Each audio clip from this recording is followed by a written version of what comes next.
नमस्कार, मैं हूं doctor Neetu Verma, physiotherapist, chiropractor and osteopath. आज हम बात करेंगे बॉडी अलाइनमेंट के बारे में। तो समझते हैं बॉडी अलाइनमेंट क्या है। मेरे लिए बहुत इजी है समझाना बॉडी अलाइनमेंट क्या होता है। आप सब ने पुष्पा देखा होगा, रिमेंबर पुष्पा।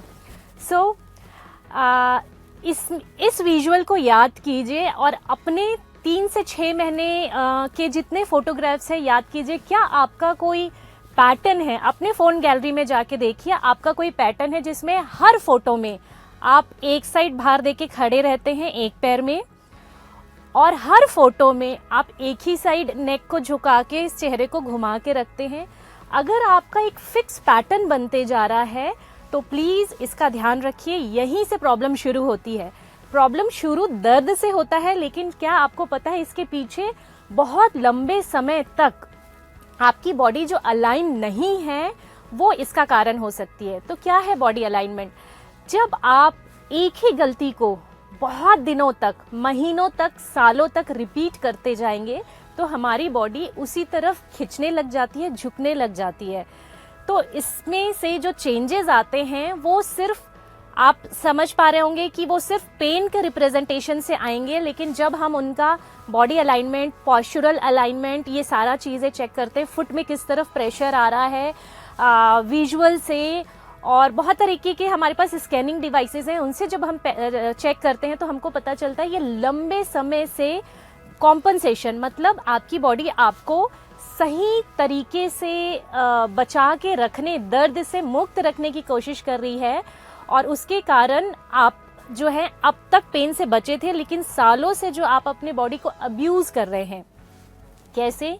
जब भी आप खड़े रहते हैं हमेशा एक ही पैर में वजन देके खड़े रहते हैं। जब भी आप बैठते हैं तो धीरे धीरे आप देखना घर में सबके जो टीवी टाइम होगा, सोफ़ा का टाइम होगा, डिनर टेबल में जो बैठने का टाइम होगा, उस तरफ आप ध्यान देंगे तो हर किसी का एक पैटर्न बन जाता है सालों में। क्या पैटर्न बनता है? सोफ़ा में आपकी जगह फिक्स होगी, आप उसी राइट कॉर्नर में वैसे ही एक तरफ झुक के बैठते होंगे। फिर डिनर टेबल में भी आप एक ही चेयर में हमेशा बैठेंगे, एक ही तरफ ऐसे टिक के बैठेंगे। पढ़ने बैठते हैं, ऑफिस जाते हैं, गाड़ी में बैठते हैं, आप लोग की जितने फैमिली मेंबर्स हैं सबकी जगह फिक्स हो जाती है। क्यों? क्योंकि हम अपना कंफर्ट ढूंढ लेते हैं।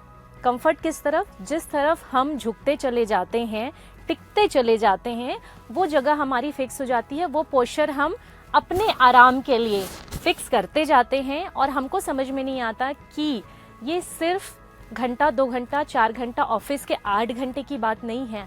आपकी बॉडी रोज रोज माइक्रो ट्रॉमा, मतलब छोटी छोटी चोट झेलते जा रही है। आपकी बॉडी का काम ही है आपको बचा के रखना। तो महीनों, सालों आपको कोई पेन नहीं आएगा, और जब पेन अचानक उभर के आएगा और आप कोई टाइप का स्कैनिंग कराएंगे, एक्सरेज कराएंगे, फिजियोथेरेपिस्ट के पास जाएंगे, तो आपको पता चलता है कि आपका एक कंधा ऐसे है, एक तरफ थोड़े घूमे हैं, सिर हमेशा एक साइड रखते हैं, भार एक ही पैर में दे रहे हैं, लेकिन तब भी आपको नहीं पता होता है कि ये बॉडी अलाइनमेंट की प्रॉब्लम है। आप जाते हो, मेरे राइट घुटने में सडनली पेन क्यों हुआ? मुझे तो कोई चोट नहीं लगी। मेरा एक शोल्डर बार बार स्टिफ क्यों हो जाता है? मैं बार बार फिजियोथेरेपी कराता हूँ और बार बार एक ही शोल्डर या एक नेक में पेन क्यों आता है? मुझे आज तक कोई पेन नहीं था, अचानक मेरी उंगलियों में झुनझुनी क्यों आ रहा है? मैं मान ही नहीं सकता कि मुझे कोई सर्वाइकल प्रॉब्लम है, कोई लंबर प्रॉब्लम है, मुझे कभी कोई चोट नहीं लगी, कोई एक्सीडेंट नहीं हुआ, कोई जर्क नहीं हुआ, कोई सामान नहीं उठाया। ये मेरे साथ क्या हो रहा है? और आप फिजियोथेरेपी भी करा रहे हैं, अगर करा रहे हैं और आपने अपना अलाइनमेंट सही नहीं किया तो ये प्रॉब्लम रिजॉल्व नहीं होगी। थोड़े टाइम तक आपको बहुत अच्छा लगेगा, आपने थेरेपी कराई, कुछ सारे एक्सरसाइज किए और आपको लगेगा आपकी प्रॉब्लम रिजॉल्व हो गई, पर आप गलती करना नहीं छोड़ते हैं। क्या गलती? सोफ़ा में हर बार उधर ही बैठना, हमेशा वज़न एक ही पैर में दे के खड़े रहना। कभी आपने क्या अपना जूता या चप्पल जो रेगुलरली आपने कम से कम 6-8 महीने यूज़ किया हो, कभी चेक किया है? अगर उस चप्पल को पहन के आप घंटों बैठ रहे हैं तो उस जूते चप्पल में हम कुछ नहीं ढूंढ सकते क्योंकि आपने उसमें वजन नहीं दिया।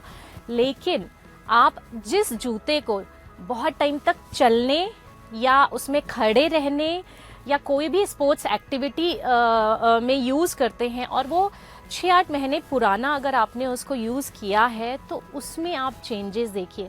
जब आप उस जूते को रखेंगे, एक जूता किसी और साइड झुक रहा होगा, दोनों जूते अंदर की तरफ झुक रहे होंगे, बाहर की तरफ झुक रहे होंगे। जब आप उस जूते को पलट के देखेंगे तो एक ही साइड से ज़्यादा घिस रहा होगा। तो ऐसे बहुत से, सामने की तरफ घिस रहा है, पीछे की तरफ घिस रहा है, बाहर की तरफ घिस रहा है।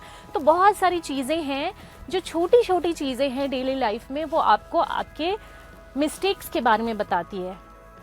पर हमको कोई एजुकेट करने वाला नहीं है जो हमको ये बताए कि आप जूते से भी अपना अलाइनमेंट चेक कर सकते हैं, या रोज़ जो आप मिरर में देखते हैं। हमको बताया गया है कि इस दुनिया में सबसे अच्छा अलाइनमेंट जो है वो बुद्धा का था। क्या आपने बुद्धा की स्टैच्यू कभी देखी है? बुद्धा की स्टैच्यू को इस बार दूसरे तरीके से देखिएगा। आप देखेंगे तो उनका आईब्रो बिल्कुल एक लेवल पे, उनके ईयर एक लेवल पे, ईयर से शोल्डर का डिफरेंस एक शोल्डर, तो आप देखेंगे बिल्कुल अलाइंड होते हैं।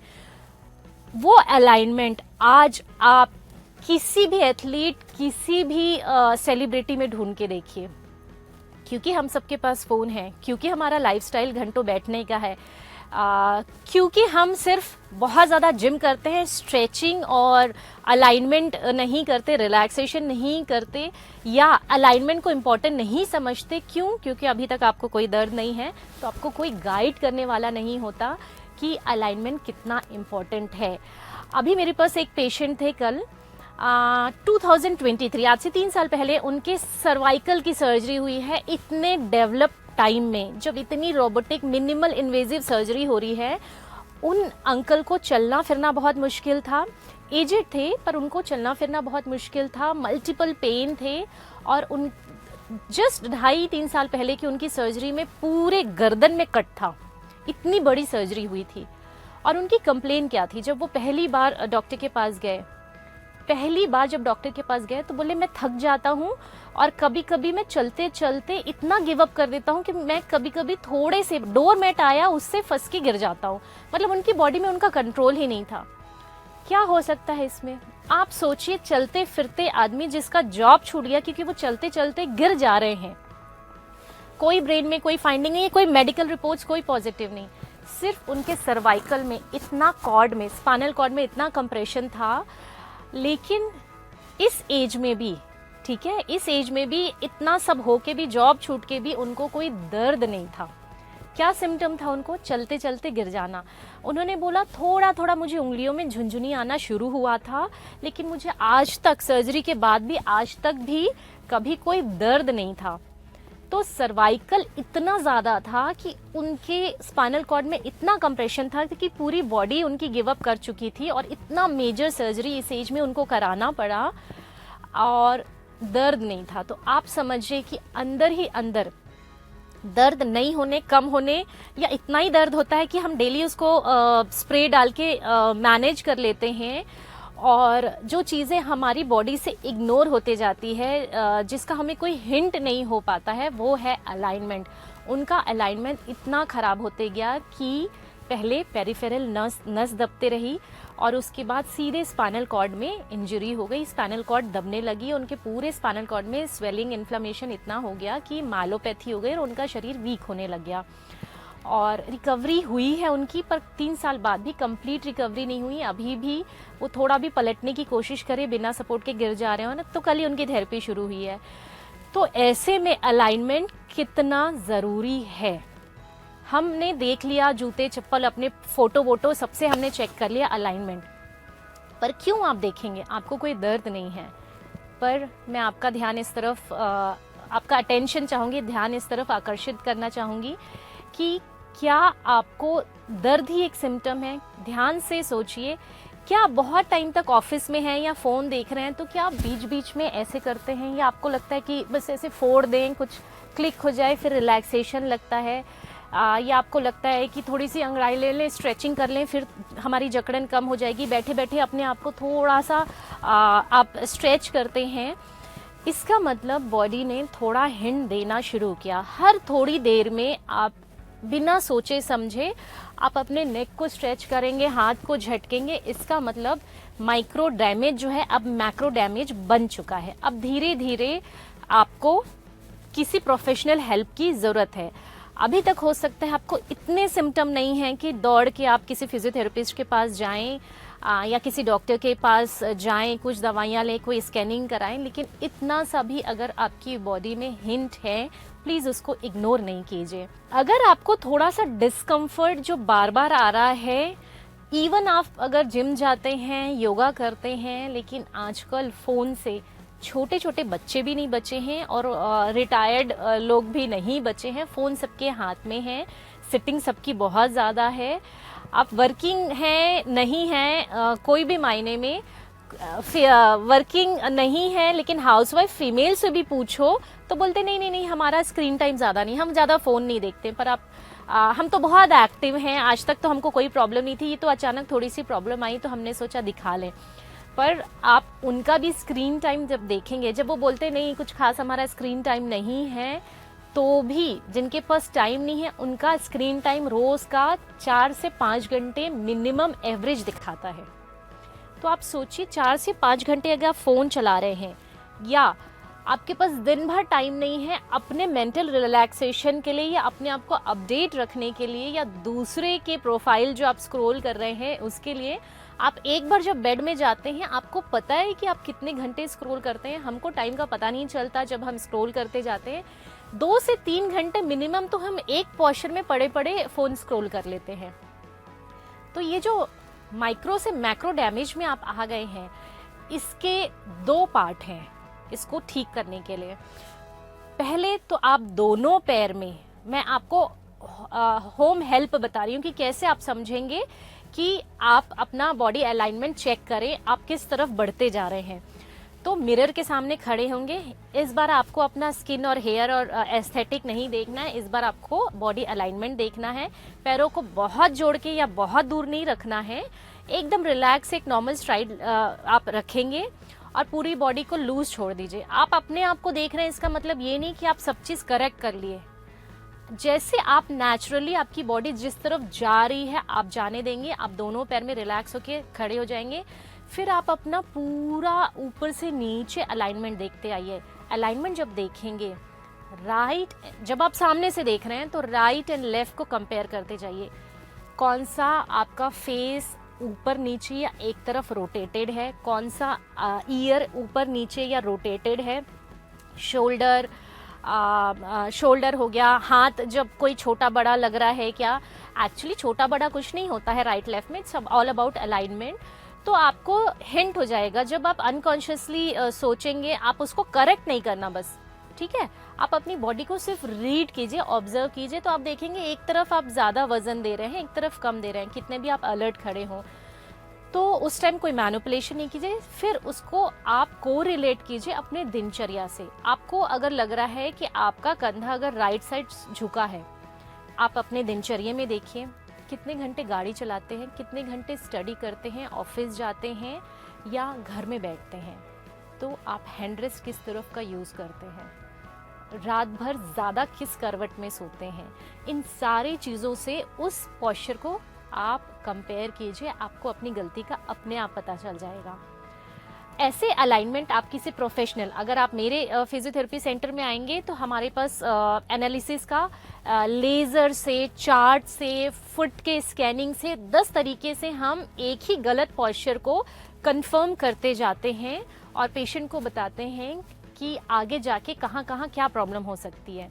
अगर आप एक ही तरफ वजन दे रहे हैं खड़े में या चलने में, तो आपको मालूम है जूता किस तरफ घिसेगा। अभी आपको कोई पेन नहीं आया है, लेकिन आप अपना फ्यूचर बता सकते हैं कि पेन आपके राइट नी में आने वाला है, अर्थराइटिस आपके राइट नी में शुरू होने वाला है। तो ऐसी बहुत सी चीज़ें हैं जिसमें हम कॉम्पनसेशन भी देखते हैं और प्रिकॉशनरी चीज़ें उनको बताते हैं। तो एक हो गया फर्स्ट पार्ट, अलाइनमेंट चेक करना, और अलाइनमेंट चेक करके हम प्रिकॉशनरी बताते हैं। कई लोग बहुत अलर्ट होते हैं, वो अपने पोस्चर का बहुत माइन्यूटली ऑब्जर्व करते हैं, जो कि एक बहुत अच्छी चीज़ है और उनको सब कुछ जानना होता है। ऐसे पेशेंट्स में हम एक्सरे कराते हैं।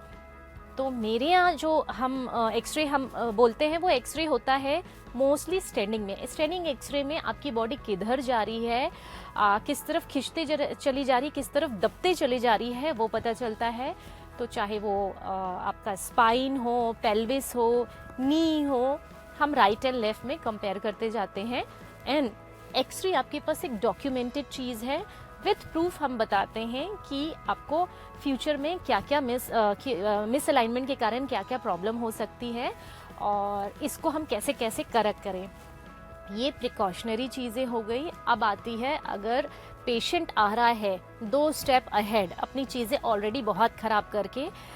अक्सर जब पेशेंट पेन के साथ आता है, नेक से शोल्डर पेन या पूरे हाथ में रेडिएटिंग पेन या कमर में दर्द या कमर से पूरा नीचे जाता हुआ दर्द, उनके एक्सरे मतलब आप पेशेंट को कन्विंस ही नहीं कर पाते हो, लेकिन जब एक्सरे उनके सामने आता है तो उनको एक्सेप्टेंस ही नहीं होता कि मेरा स्पाइन क्या इतना टेढ़ा मेढ़ा है।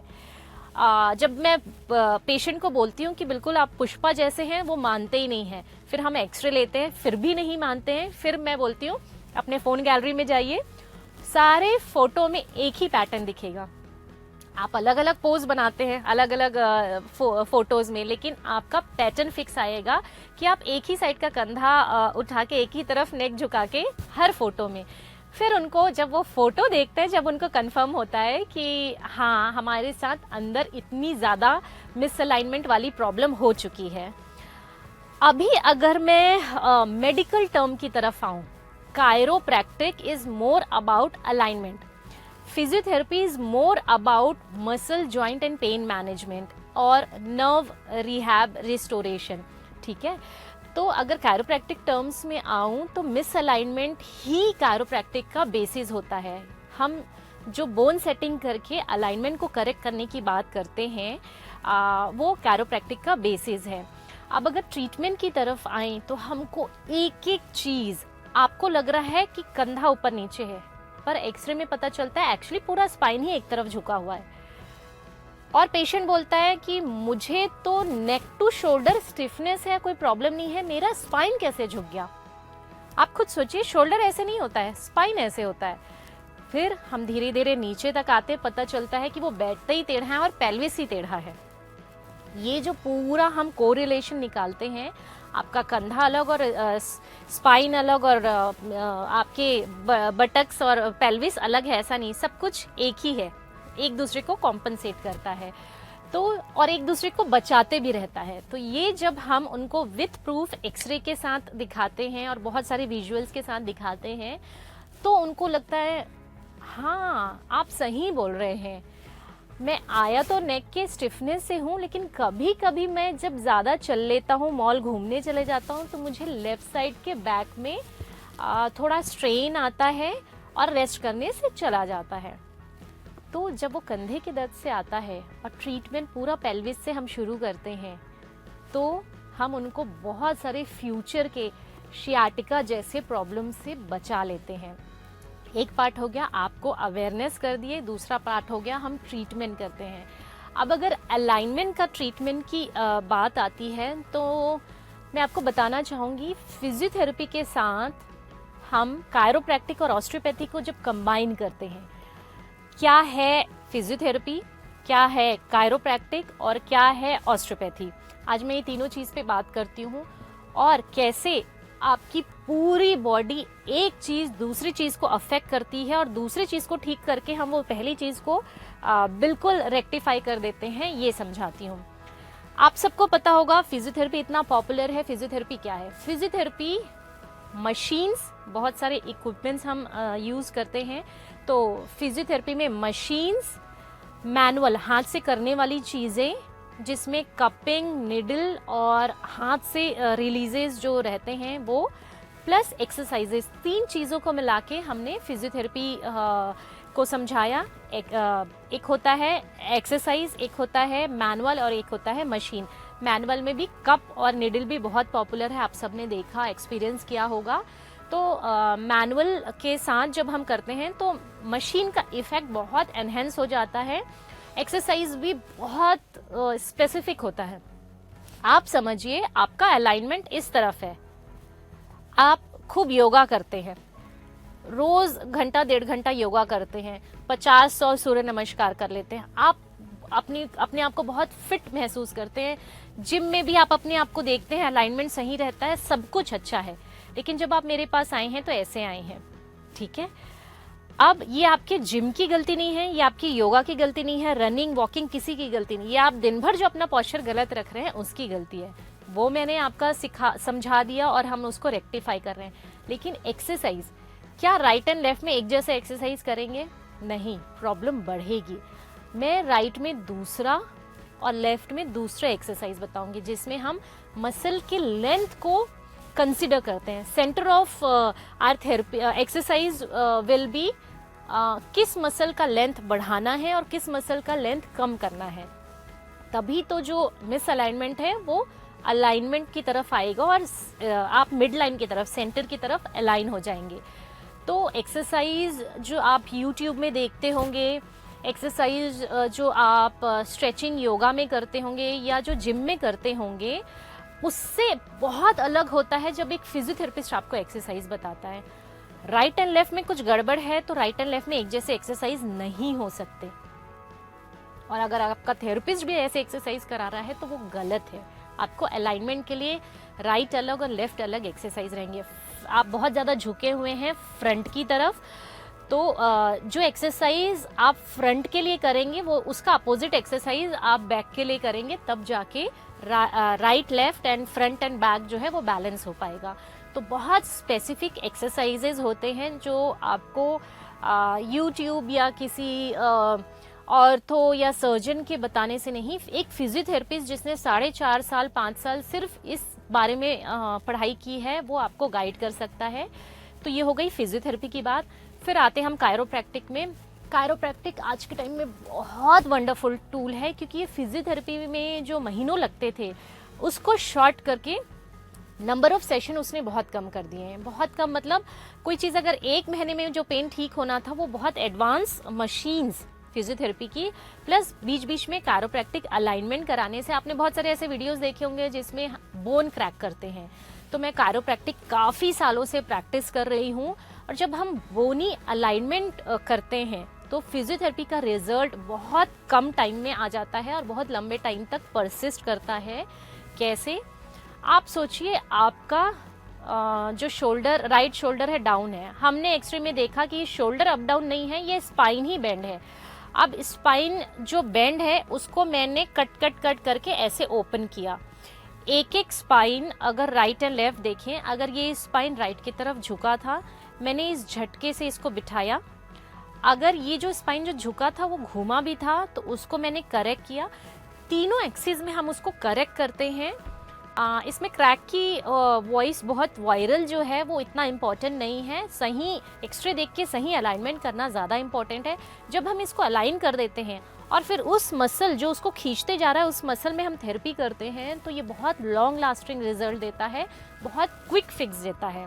और आज के टाइम में जहाँ लोगों के पास टाइम नहीं है, ऐसे टाइम के लिए कायरोप्रैक्टिक और फिजियोथेरेपी को मिक्स करने से बहुत ही क्विक फिक्स और वंडरफुल रिजल्ट्स हैं। अब आते हैं ऑस्टियोपैथी के लिए।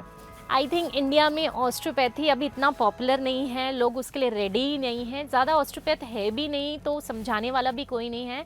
पर आज मैं आपको समझाती हूँ। फिजियोथेरेपी हम समझ लिए, कायरोप्रैक्टिक हम समझ लिए, ऑस्टियोपैथी में जब आप यही राइट कंधा टेढ़ा लेके आए हैं झुका हुआ, फिर हमने देखा, हमने स्पाइन जो अलाइन था उसको करेक्ट किया, लेकिन सालों से जो आप ऐसे बैठ रहे हैं उसके कारण जो इस तरफ के डायफ्राम है आपके राइट साइड, अगर लीवर जो भी ऑर्गन्स हैं वो सारा ऐसे कंप्रेस्ड है। और अगर हम यहाँ से इसको उठा के इसको फिक्स करते जाएं, आपकी नाभि एक तरफ घूमी हुई है या टेढ़ी खिसकी हुई है, इन सबको भी हम, वो एक देखने का तरीका है, एक्चुअली नाभि की प्रॉब्लम नहीं, हम ऑर्गन्स की एक तरफ झुकने खींचने की बात कर रहे हैं।